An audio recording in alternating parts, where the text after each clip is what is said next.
Cerita Hikayat Si Miskin oleh Askana Ratifa Bahjan dan Aurelia Rifat Azhar. Di negeri antah berantah, hiduplah sepasang suami istri yang sangat miskin karena disumpahi oleh Batara Indra, dan ia sangat dibenci oleh orang. Setiap kali mereka mengemis di pasar dan kampung, mereka sering dipukuli dan diusir oleh warga. Oleh karena itu, tinggallah sepasang suami istri itu di hutan dan memakan batang kayu dan buah-buahan. Setelah itu, sang istri hamil selama 3 bulan. Sang istri pun ingin sekali makan buah mangga yang ditanam di taman si raja. Si miskin pun terketuk hatinya, karena dahulu ia diberi indraan, waktu menjadi raja ia tidak ingin memiliki anak, namun sekarang ia akan memiliki anak. Lalu si miskin menenangkan istrinya yang sedang menangis karena menginginkan buah mangga.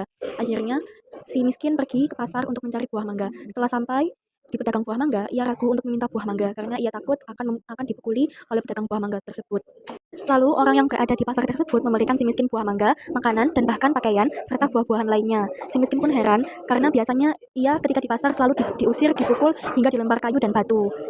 Tanpa pikir panjang, akhirnya si miskin pun pulang untuk menemui istrinya yang ada di hutan. Namun pada saat ia sampai di hutan, istrinya malah menginjak-injak apa yang diberi oleh warga yang ada di pasar tadi.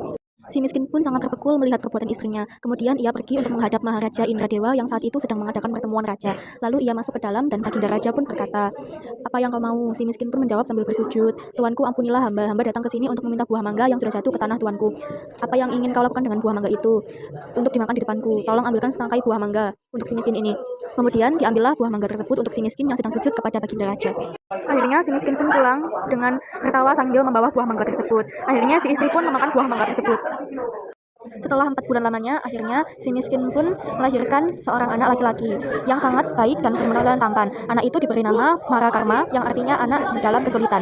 Dengan takdir Allah Subhanahu wa Ta'ala melimpahkan kepadanya, hambanya si miskin pun menggali tanah untuk membuat tempat tinggal untuk keluarganya. Pada saat si miskin menggali tanah untuk menancapkan tiang, ia menemukan kelaju besar yang berisi banyak emas. Istrinya pun datang untuk mengambil emas itu.